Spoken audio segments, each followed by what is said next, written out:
Doctor గారు, ఎముకలకి vitamin D చాలా ముఖ్యం కదా. మరి విటమిన్ డి లోపం వల్ల శరీరంలో కనిపించే లక్షణాలేంటి? ఈ విటమిన్ డి లోపాన్ని ఎలా భర్తీ చేయాలి తెలియజేయండి అని అడుగుతున్నారు. ఈ ప్రశ్నకు orthopaedic surgeon doctor Koteswara Prasad గారు సమాధానం అందిస్తారు. సో ఇప్పుడు మీరు అడిగిన క్వశ్చన్ డయాబెటీస్ కన్నా ఇంకా ఎక్కువ పాపులర్. ఎందుకంటే ఒక 10 సంవత్సరాల క్రితం వైటమిన్ డి అంటే ఎవరికీ తెలియదు. ఇన్ఫ్యాక్ట్ మేము డాక్టర్లుగా వైటమిన్ డి డెఫిషియన్సీ కోసం ఎవరైనా పేషెంట్స్ వస్తే కూడా మేము ఏంటండి అదనే పరిస్థితుల్లో మేము ఉండేవాళ్ళం. బట్ ఈ 10 సంవత్సరాల్లో ఈ వైటమిన్ డి అనేది ఈవెన్ చిన్నపిల్లలకు కూడా తెలిసిపోయింది.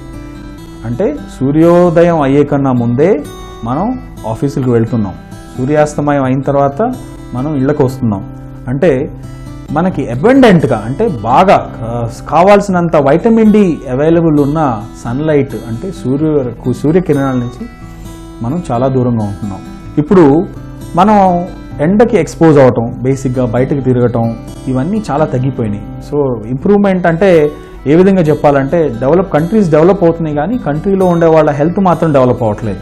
దీనికి కారణం ఒకే ఒకటి, బికాస్ మన సెడెంటరీ లైఫ్ స్టైల్, మనం మారుతున్న పరిస్థితులు బట్టి, మనం ఈ లైఫ్ స్టైల్ని బట్టి అన్ని ఏసీ రూములు, హాల్కి వెళ్తే ఏసీ, కార్లో ఏసీ, ఇంట్లో ఏసీ. సో మనం బయట వాతావరణానికి చాలా దూరంగా వెళ్ళిపోతున్నాం.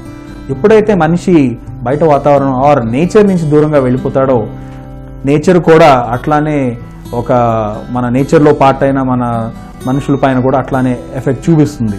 సో నేను ఒక్కటే చెప్తాను, మనిషి అన్న తర్వాత మనకు ఒక యాక్టివిటీ చాలా ఇంపార్టెంట్. ఎస్పెషల్లీ ఈ వైటమిన్ డి డెఫిషియన్సీ సూర్యకిరణాల నుంచి నేను చెప్పినట్టు చాలా అబండెంట్గా అవైలబుల్ ఉందన్నప్పుడు ఫ్రీగా దొరికేదానికి మనం ఆల్ వీ హ్యావ్ టు అంటే మనం చేయాల్సిన ఒకే ఒక విషయం ఏంటి, ఒక 10 నిమిషాలు 15 నిమిషాలు మనం టైం స్పెండ్ చేసి మన భార్యలతో పిల్లలతో బయటికి వెళ్ళి వాకింగ్ చేసి, లేకపోతే సాయంత్రం పూట అలా ఒక ఆహ్లాదకరమైన వాతావరణంలో మీరు తిరగటం వల్ల ఈ వైటమిన్ డి అనేది ఫ్రీగా మన బాడీలోకి వస్తుంది. సో దాన్ని రావటం వల్ల మీరు చాలా మటుకు డాక్టర్ల దగ్గర విజిట్ చేయాల్సిన అవసరం కూడా లేదు. ఓకే, సో బేసిక్గా వైటమిన్ డి లక్షణాలు ఎలా ఉంటాయంటే సూదులు కూర్చున్నట్టు అక్కడక్కడ నొప్పులు.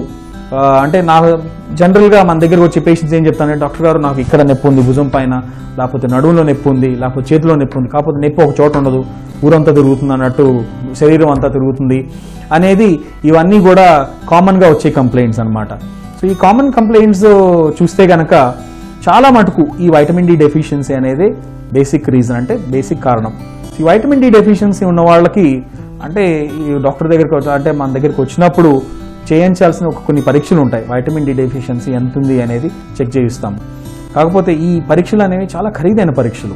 సో ఈ పరీక్షలు చేసిన తర్వాత మనకి వైటమిన్ డి లోపం అని అనిపించినప్పుడు దానికి మనం ట్రీట్మెంట్స్ అంటే బిళ్ళల రూపంలో కానీ ఇంజెక్షన్ల రూపంలో కానీ వైటమిన్ డి అనేది అడ్మినిస్టర్ చేస్తామన్నమాట. సో ఆ తర్వాత ఒక 1 మంత్ తర్వాత 2 మంత్ తర్వాత మళ్ళీ మనం వాటిని పరీక్షలు చేసి చూసుకొని వైటమిన్ డిలో లెవెల్స్ కనుక అంటే వాటిలో ఉన్న మోతాదు కరెక్ట్గా వచ్చినప్పుడు ఈ రకమైన అంటే కంప్లైంట్స్ మీకు ఏమైతే ఉన్నాయో, శరీరంలో నొప్పులు అనేవి అక్కడ ఇక్కడ తిరుగుతున్నాయి అంటారో చాలా మటుకు తగ్గుతుంది. కాకపోతే ఒకటే, ప్రతిదానికి మందు వేసుకోవాలి, లేకపోతే మనం ట్యాబ్లెట్లు వేసుకొని జ్వరం వస్తే ట్యాబ్లెట్లు వేసుకున్నట్టు, తలనొప్పి వస్తే ట్యాబ్లెట్ వేసుకున్నప్పుడు అట్లా ప్రతిదానికి tablet is not the solution. Vitamin డికి సంబంధించి చాలా చాలా బేసిక్ అంటే మనం బయటికి అంటే మీరు చేయాల్సిన ఒకటే, ఒక 10 నిమిషాల పాటు శుభ్రంగా ఎండలో మంచి వాకింగ్ చేయగలిగితే, ఎండకి ఎక్స్పోజ్ అవ్వగలిగితే there is nothing like it. కొన్ని అలవాట్లు కూడా మనకుండే లైఫ్ స్టైల్ అలవాటు, సిగరెట్ స్మోకింగ్, తర్వాత కొన్ని గుట్కా పాన్లు ఇవన్నీ తినటం కూడా, ఇలాంటి అభ్యాసాల నుంచి కొంచెం దూరంగా ఉంటే ఈ వైటమిన్ డి బారి నుంచి మీరు చాలా ఈజీగా బయటపడవచ్చు. కాకపోతే ఒకవేళ సివియర్గా అంటే బాగా సివియర్గా అంటే వైటమిన్ డి బాగా లోపించినప్పుడు తప్పదు, మనం ట్యాబ్లెట్స్ వేసుకోవాల్సి వస్తుంది. దాని ట్రీట్మెంట్ ఒక 12 వారాల పాటు తీసుకోవాల్సి వస్తుంది.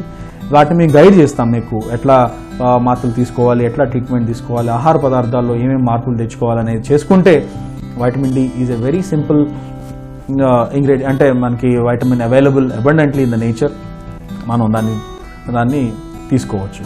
ఒకటి వైటమిన్ డి గురించి ముఖ్యంగా చెప్పదలుచుకున్న విషయం ఏంటంటే, మనం ఇప్పుడు జాగ్రత్త పడితే అంటే ఒక 25 సంవత్సరాలు 35 సంవత్సరాల వయసులో మనకి ఇటువంటి కంప్లైంట్స్ వచ్చినప్పుడు, లేకపోతే వైటమిన్ డి డెఫిషియన్సీ ఉన్నప్పుడు వాటి గురించి జాగ్రత్త పడితే, అంటే వయసు వచ్చే కొంది అంటే ఒక 50 ఇయర్స్, ఒక 60 సంవత్సరాల వయసు తర్వాత ఆస్టియోపోరోసిస్ అంటే బోన్స్ వీక్ అయిపోవటం, అంటే ఎముకల్లో శక్తి తగ్గిపోవటం అనేది ప్రివెంట్ చేసుకోవచ్చు. సో మీరే ఆలోచించండి.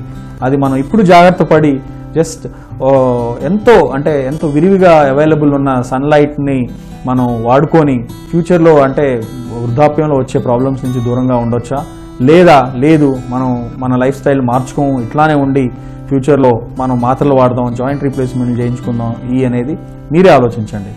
సో తర్వాత అదేవిధంగా చాలామంది కామన్గా అడుగుతూ ఉంటారు, ప్రెగ్నెంట్ ఉమెన్ అంటే ప్రెగ్నెంట్గా ఉన్న వాళ్ళకు కూడా వైటమిన్ డి అనేది ఎంత ఇంపార్టెంట్ అనేది.